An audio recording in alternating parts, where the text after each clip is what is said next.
Bonjour à tous, je suis Mélanie, votre hôte pour ce podcast rendu possible par la marque de nutrition sportive Foxy. Sur Fox Endurance, je donne la parole aux acteurs passionnés du monde du sport d'endurance tout en vous partageant mon expertise en nutrition du sport. Mesdames, messieurs, soyez les bienvenus dans cet espace dédié à votre performance et votre santé. Aujourd'hui, j'ai le plaisir d'accueillir Hugo. Donc, Hugo, bienvenue à toi sur le podcast. Merci, bonjour à toutes et à tous. Hugo, donc, c'est un coach sportif passionné qui a découvert le triathlon il n'y a pas si longtemps que ça finalement et qui a ensuite relevé le défi fou d'un triathlon XXL. Donc, avec Hugo, on s'est rencontrés à l'école, on a fait le même bachelor en nutrition du sport. Donc, Hugo, aussi connu sous le nom de UB Trainer sur les réseaux sociaux et de NutriPlus, je pense qu'il va nous en parler. Donc, Hugo, tu te définis souvent comme un athlète hybride sur tes réseaux notamment et ça tombe bien, c'est exactement le sujet d'aujourd'hui. On dit souvent que les athlètes d'endurance détestent le renforcement musculaire, pareil pour la musculation. Aujourd'hui, tu vas nous expliquer que bien évidemment, c'est loin d'être incompatible. Exactement, on va en parler aujourd'hui. Super, donc c'est parti pour l'épisode du jour. Hugo, est-ce que tu peux te présenter en quelques mots pour ceux qui nous écoutent? Ouais, carrément, donc rebonjour à toutes et à tous. Pour celles et ceux qui ne me connaissent pas, enchanté, donc moi c'est Hugo Bachmann. De métier, de formation, donc je suis coach sportif et aussi diététicien nutritionniste du sport. Donc j'ai étudié pendant 5 ans la science du sport et de la nutrition. Pour les connaisseurs, j'ai fait un DEST métier de la forme à Créteil, donc en région parisienne, et aussi du coup le bachelor que Mélanie a fait, le DNH. En parallèle, j'ai passé le BTS diététique en candidat libre. Et du coup, aujourd'hui, donc voilà, je travaille dans le sport et dans la nutrition. Mon job à plein temps, ou en tout cas pour les 3 quarts de mon temps, c'est l'application que j'ai montée récemment qui s'appelle NutriPlus, qu'on a évoquée. Et en 2-3 mots, on en parlera peut-être par la suite. Mais NutriPlus, c'est une application mobile qui propose des masterclass en nutrition. Donc, j'ai travaillé avec une quinzaine de nutritionnistes de mon réseau et on propose des conseils nutrition en vidéo pour vous aider à atteindre vos objectifs de poids, de santé et même du coup sportif. NutriPlus c'est tout public, ça aide vraiment pour ceux qui ne savent pas exactement comment s'alimenter, qui sont un peu perdus avec tout ce qu'ils entendent. Ça permet vraiment de trouver l'alimentation qui nous convient et de développer nos propres habitudes. Et ça convient aussi finalement à des personnes avancées parce que selon les masterclass, on est plus ou moins technique, mais on va quand même aborder des notions relativement avancées. Donc, il y en a pour tous les goûts. Et ça parle que de nutrition du sport ou c'est aussi toute nutrition? Non, on a la nutrition en général parce que le sport, ça va correspondre environ à 30-40% du contenu de l'application. Aujourd'hui, on propose plus de 130 épisodes qui durent en moyenne 10 minutes. Donc, ça fait quand même 25 heures de vidéo, c'est conséquent. Et sur ces 130 épisodes, il y en a une quarantaine accordés au sport. On parle des sports de combat, de triathlon, de la musculation. Et du coup, moi-même, j'ai réalisé une masterclass sur les fondamentaux en nutrition sportive pour finalement devenir un athlète hybride, pour pas être dans une case à se dire je fais ça ou je fais ça. Non, je veux atteindre mon plein potentiel physique. Et du coup, peu importe le sport qu'on pratique, cette masterclass va aider. Ok, trop bien. Donc merci pour ton parcours. Est-ce que tu peux nous parler un petit peu plus de ton parcours sportif? Ouais, carrément. Et du coup, je rajouterais juste que NutriPlus prend les 3 quarts de mon temps, mais les 20% qui restent, ça va être pour mes prises en charge. Aujourd'hui, du coup, j'assure des suivis en ligne, sportifs et ou nutritionnels, ça dépend des besoins des sportifs. Mais je travaille qu'avec des sportifs en ligne, et du coup, ça me permet de compléter un peu ma semaine, en plus de NutriPlus qui prend beaucoup de temps. Au top, merci. Et du coup, par rapport à mon parcours sportif, c'est une très bonne question. Dès l'âge de 3 ans, j'étais déjà inscrit au judo et au foot. Donc, je touchais déjà un petit peu à tout. Et en fait, avec le temps, jusqu'à peut-être mes 12 ans, j'avais entre-temps pratiqué une dizaine de sports différents. J'ai fait du rugby, j'ai fait du tennis, j'ai fait du tir sportif.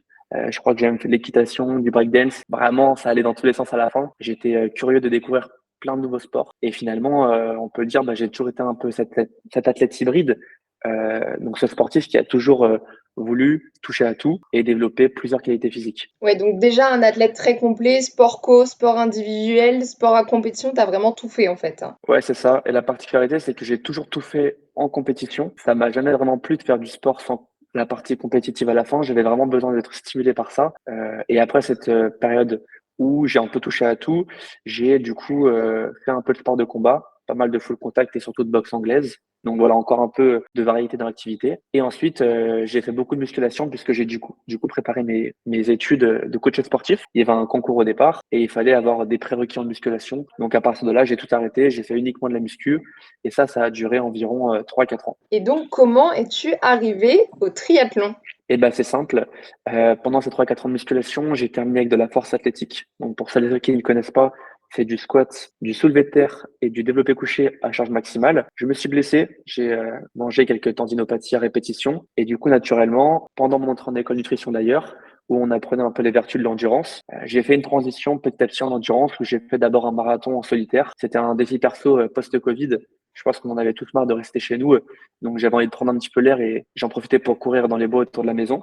Et du coup, après le Covid, j'ai fait un marathon dans la forêt à côté de la maison en solitaire, juste pour le défi mental. Et c'est après ça que du coup, j'ai commencé à faire du triathlon parce que je me suis dit, OK, courir, c'est cool, mais nager et pédaler, c'est encore plus complet. Et d'un point de vue santé, c'est peut-être encore mieux parce que tu varies tes sports, tu te blesses un peu moins parce que tu es plus complet, tu fais moins de sport à impact parce que la course à pied, ça reste très exigeant. Et ça m'a permis de m'épanouir parce que ma semaine est passée à 200 à l'heure. Quand tu fais trois sports différents, franchement, c'est l'éclate. Ok, trop bien. Donc vraiment un athlète complet depuis toujours, hein.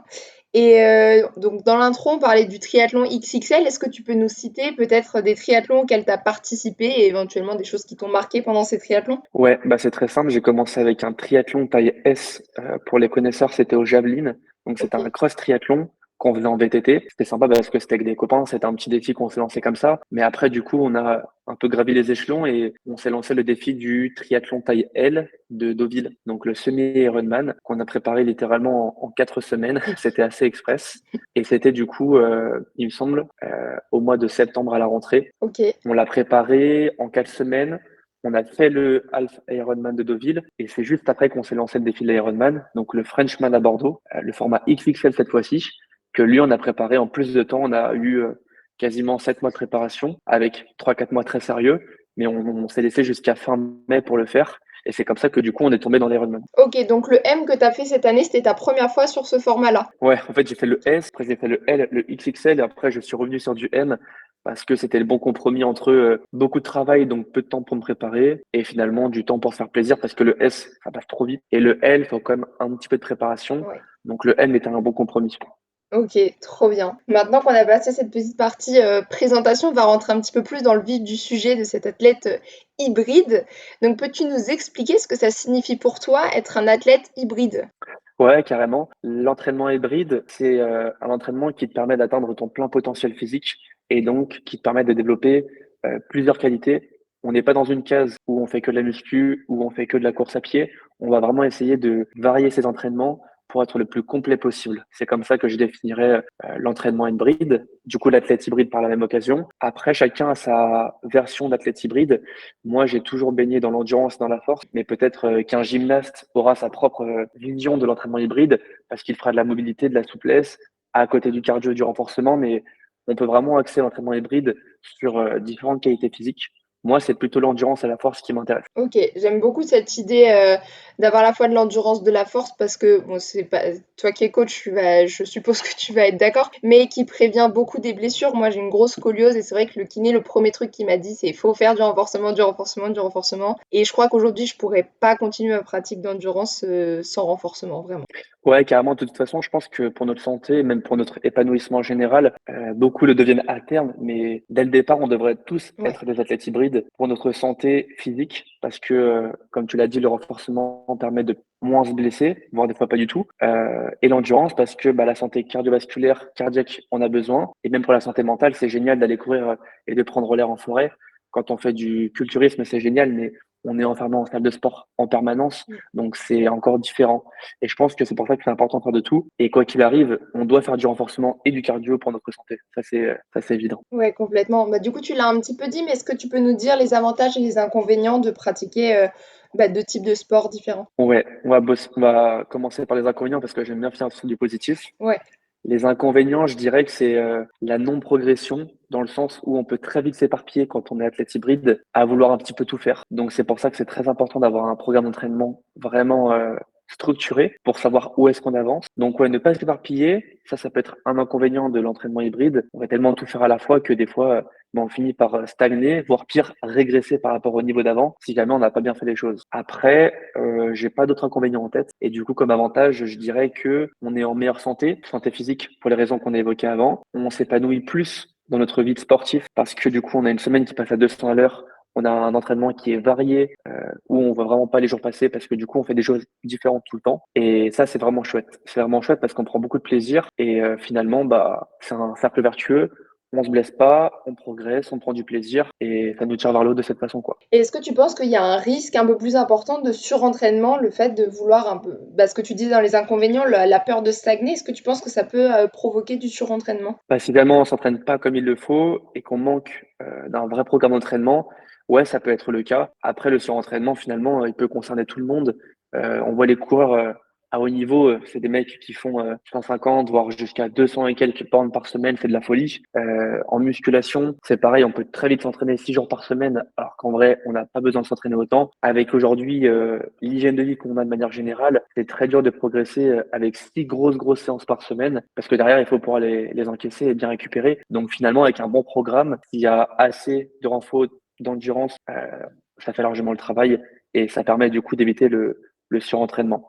Après, pour le surentraînement, il y a une chose qui est importante à comprendre, c'est que c'est pas tant le problème en soi d'arriver au stade de surentraînement, parce que pour y arriver, il faut vraiment y aller. Mm. Le problème, c'est de ne pas être assez entraîné. Ouais. Si on n'est pas assez entraîné, alors on encaisse mal. Et c'est d'ailleurs ce que j'ai ressenti après le Alpha Ironman de Deauville que j'ai préparé en 4 semaines. Bah, il m'a éteint pendant un petit mois parce que j'étais pas du tout prêt le jour J. Et du coup, mon corps a mis longtemps à récupérer. Et si j'avais fait une vraie prépa avant, bah, je sais qu'en quelques jours, peut-être 1 ou 2 semaines, j'aurais été rétabli beaucoup plus vite. Ouais, complètement. Et du coup, est-ce que tu as des conseils à donner pour des personnes qui veulent intégrer un peu plus de prépa physique? Parce que vous l'avez compris, c'est important. Donc, est-ce que tu as des conseils pour ces personnes-là? Ouais, la première chose à faire, je pense, quand on veut devenir athlète hybride, du coup, et pour éviter les erreurs à terme, c'est de bien fixer ses objectifs et de fixer les priorités. Souvent, on veut optimiser notre composition corporelle, gagner en masse musculaire, perdre en masse grasse, donc atteindre un certain point de temps finalement. On veut aussi performer dans les sports, mais du coup, tout ça, il faut le mettre par priorité. En général, la priorité numéro 1, celle qui est la plus saine, c'est d'augmenter nos performances et en second plan, d'optimiser notre composition corporelle. Et de toute façon, l'un viendra avec l'autre. Si on s'entraîne bien, qu'on a la bonne hygiène de vie, physiquement, ça va bouger aussi, tu vois. Ouais. Donc, une fois que tu as fixé les objectifs et une fois que tu as mis les priorités, après, c'est facile de programmer. Tu vas choisir du coup le type de séance et le nombre des séances avec tout ce qui suit, fréquence, volume, intensité. Et quand tout ça, ça a de la structure, quand tu as vraiment structuré ton programme, bah, tu peux t'entraîner hyper facilement. Au minimum, je dirais 2 séances par semaine, une endurance, une force. Et après, ça va dépendre jusqu'à où tu vas aller et quels sont tes objectifs. Mais pour le commun des mortels, je dirais que l'optimal, c'est environ 5 séances par semaine, tu vois. Ok. Donc, vous Ça l'avez peut être trois compris. séances d'endurance, 2 séances de renfo, ou inversement, si jamais c'est plus Oui. la force ta priorité. Encore une fois, ça dépend de tes priorités. Ça dépend des priorités, ouais. Vous l'avez compris, on se lance pas à corps perdu sans réfléchir. Il y a un petit peu de structure à mettre et surtout, après, n'hésitez pas à vous tourner vers des coachs pour structurer vos plans d'entraînement. C'est important d'avoir un plan bien structuré. Au niveau du plan, toujours important, parce que si vous avez des questions en nutrition, c'est la même chose, faites-vous accompagner. On a fait tous les deux des études en nutrition, donc je peux pas m'empêcher de te poser la question. Est-ce qu'il y a des adaptations particulières au niveau de ton alimentation, le fait d'avoir une pratique qui est pas que de l'endurance ou pas que de la force? Ouais, carrément. Moi, j'ai fait comme je fais en fait avec mes athlètes en suivi. Je me suis fait mon propre plan alimentaire. Donc, j'ai calculé mes besoins en calories et mes besoins en nutriments. Je l'ai expérimenté théoriquement en comptant et en traquant mes apports sur du court terme. Et maintenant, avec l'expérience, je sais faire sans tracking, tu vois. Ouais, Mais du coup, voilà, j'ai fixé mes apports en calories qui sont environ, même si ça ne sert à rien de se comparer derrière pour que vous ayez une estimation, je suis environ à 3200 par jour. ok. Et ensuite, du coup, j'ai fixé mes macros en protéines. Vu que c'est de l'hybride, je suis pas dans la prise de masse, mais je suis pas non plus en endurance pure et dure. Donc, je me suis mis à 1,6 par jour. Ouais, Et après, en lipides, je me suis mis à 1,5. Et le reste de ma portion est en fait complété par les glucides. ok. Donc les chiffres qu'il vient de citer, c'est en grammes par kilo poids de corps, pour que tout le monde soit bien là-dessus. C'est Et ça. comme il l'a dit, inutile de se comparer, hein. Chacun, chacun sa pratique. C'est ça. En termes d'apport énergétique, ça sert à rien de se comparer parce que c'est propre à chacun. Mais si jamais je devais donner des conseils du coup en termes un peu plus précis en tout cas, Ouais, pour les macros, je pense que ça serait une bonne base pour un athlète hybride ouais. de multiplier son poids de corps par 1,6 pour avoir son apport en protéines en grammes par jour. Et pour les lipides, 1,5 c'est un bon ratio parce que finalement, c'est un moyen facile d'apporter de l'énergie et en même temps, tu mets en sécurité ta santé hormonale et tout ce que ton corps a besoin par la Ouais, suite. ouais, complètement. Puis Donc, même prévention des tendinites, comme tu l'as dit plus tôt, même prévention des ouais. tendinites et effectivement santé hormonale, ça passe par là. On n'enlève pas le gras. Non, non, carrément. Surtout pour des sports d'endurance où tu as beaucoup de calories à avaler. Mm. Les lipides, c'est super cool parce que ça te permet d'apporter de l'énergie facilement. Ouais, Quand tu te mets très bas en lipides, laisse tomber la masse de c'est féculents derrière compliqué. que tu as à manger. Ouais. Ouais. OK, super. Donc maintenant, on va parler un petit peu plus motivation. Quel que soit le sport qu'on pratique, il y a forcément des jours où on n'a pas envie d'y aller. Comment tu maintiens alors peut-être que c'est le fait d'avoir les 2 qui t'aide à maintenir cette, motivation, cette passion.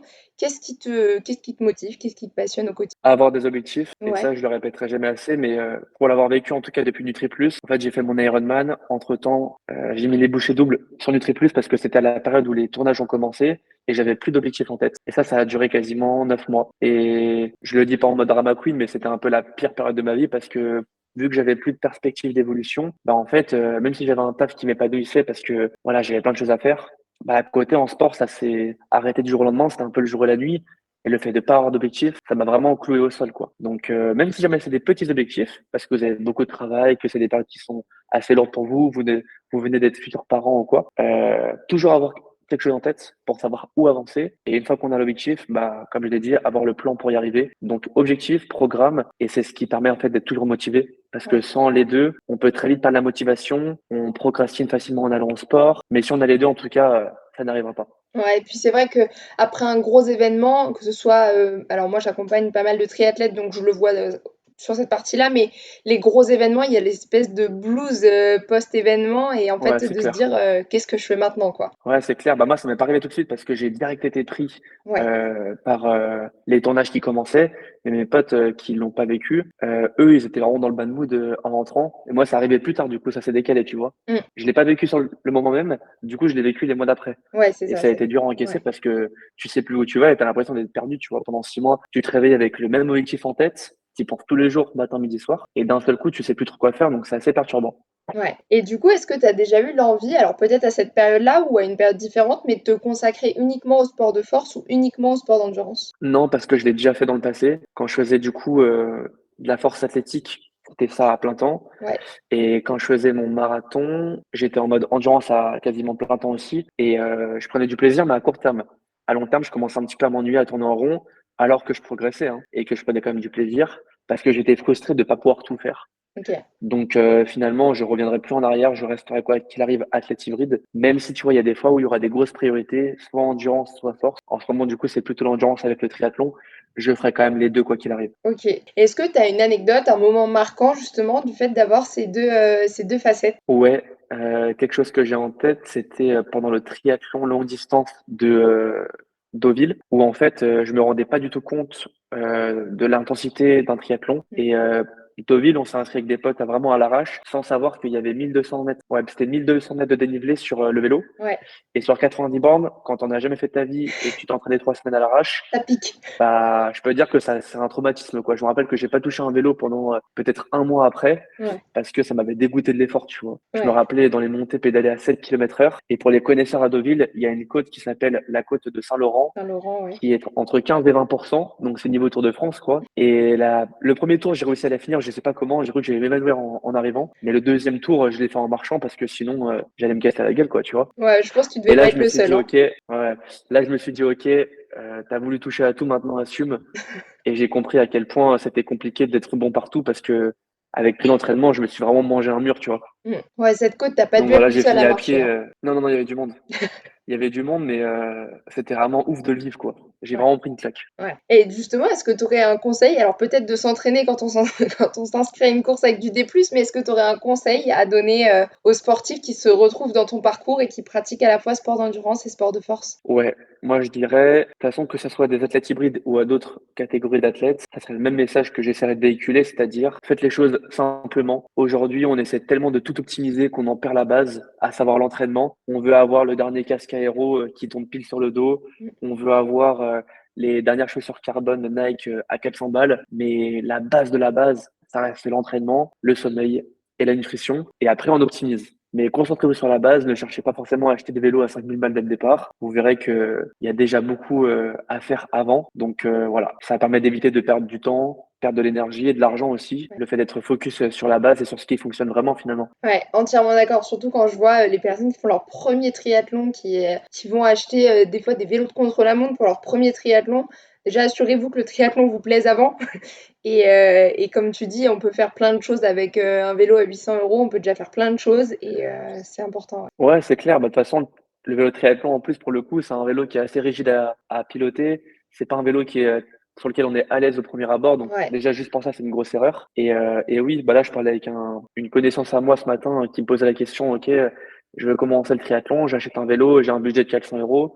Quel modèle tu me conseilles? Bah, lui, il a tout de suite compris que il n'y avait pas besoin d'investir des masses Mm. pour commencer et que si il progresse énormément et qu'il en fait une vocation, bah, au pire, quand ça sera le bon moment, il revendra, il passera sur une gamme supérieure. Mais au moins, il se focus sur la base et ça, c'est le plus important. Ouais, complètement. Et du coup, on l'a compris, les objectifs sont importants pour toi. Donc pour finir cette section, quels sont tes prochains objectifs sportifs? Bah là, la bonne nouvelle, c'est que du coup, j'ai fini par m'en fixer un.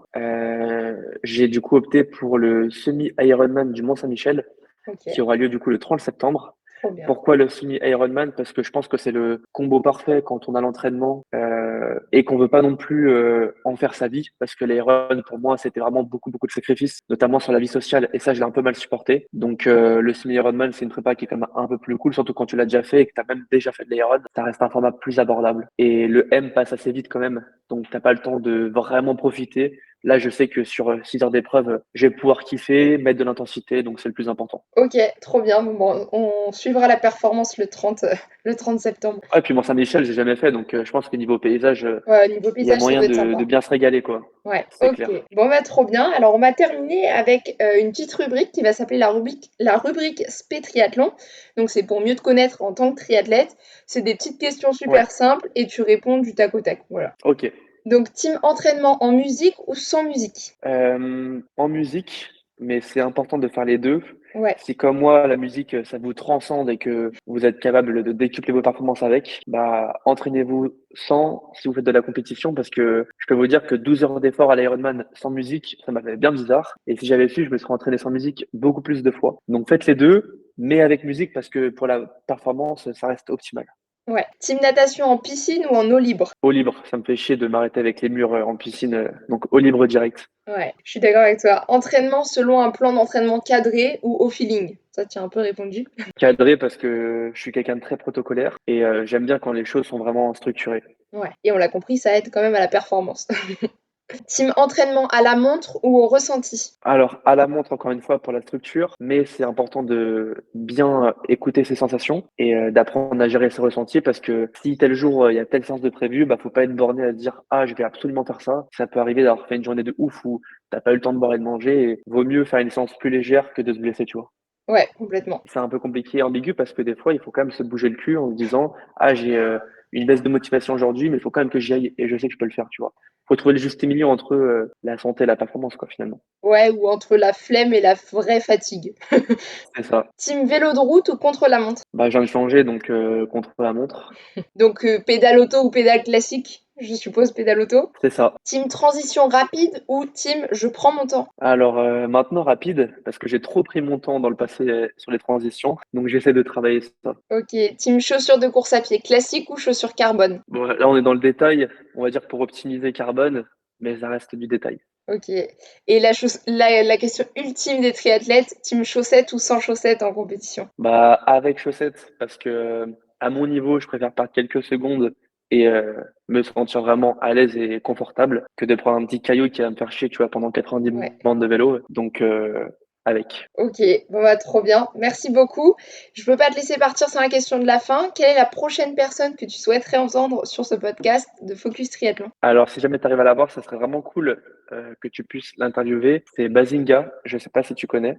Ok, alors je connais pas, mais je suis preneuse. Bazinga, du coup, c'est d'ailleurs un mec hyper sympa que j'ai croisé au salon du Fit Body à Toulouse, Ok, qu'on a fait pour Nutri Plus. Et lui, finalement, il est un peu comme moi à faire de l'entraînement hybride. Il est très très bon en force. Vraiment, il a des performances de fou. Et là, il s'est mis dans le triathlon et je crois qu'il prépare un Ironman pour les prochaines. ok, trop bien. Bah s'il nous entend, et moi je vais me charger de le contacter de mon côté. Mais trop bien, on va tout faire pour qu'il arrive ici. Yes, carrément. Merci pour cette interview. Si les auditeurs veulent te retrouver, veulent télécharger Nutri Plus, est-ce que tu peux me dire où est-ce qu'on peut retrouver tout ça? Ouais, carrément. Alors du coup, pour ma part, vous me retrouvez sous le nom de UB Trainer, donc UB qui sont des initiales et trainer comme entraîneur en anglais. Et du coup, sur Instagram, je suis créateur de contenu, donc Je propose du contenu pour vous aider à performer et atteindre votre plein potentiel physique et mental. Et concernant l'application NutriPlus, vous pouvez la télécharger gratuitement sur les stores, donc Apple Store pour ceux qui sont sur iPhone et Android pour ceux qui sont sur Google Play ou l'inverse. Ouais. Et vous avez du coup 2 épisodes offerts sur l'application, sur les thématiques de votre choix. Il y a plus de 25 heures de vidéos, donc éclatez-vous. Trouvez la thématique qui vous convient, même si je proposerais du coup de regarder la mienne par rapport à l'entraînement hybride. Et si jamais vous avez des questions, on est très actifs sur le contenu Très Plus sur Instagram. On vous répondra avec grand plaisir. Ok, bon bah toutes les infos seront dans la description de cet épisode avec tous les liens. Donc si vous avez envie de faire un petit retour à Hugo sur cet épisode, n'hésitez pas à aller lui faire. Et puis n'hésitez pas à Avec plaisir, télécharger ouais. l'application NutriPlus. Bah merci. Yes, ça marche. Merci Merci beaucoup. Méline pour l'invitation, c'était cool. Les questions Merci. étaient vraiment hyper sympas à traiter, donc au plaisir du coup pour une prochaine. Trop bien. Merci beaucoup. Merci à tous, à bientôt, au revoir. À bientôt. Merci pour votre écoute. Pour continuer cette discussion passionnante et rejoindre notre communauté dédiée à la performance sans limite, n'oubliez pas de suivre Foxit sur tous les réseaux sociaux. Merci à tous ceux qui laisseront 5 étoiles et un commentaire pour cet épisode. Ensemble, nous écrivons le prochain chapitre de la performance sportive. Restez affûtés, continuez à vous dépasser et à bientôt pour de nouvelles aventures sur le podcast Fox Endurance.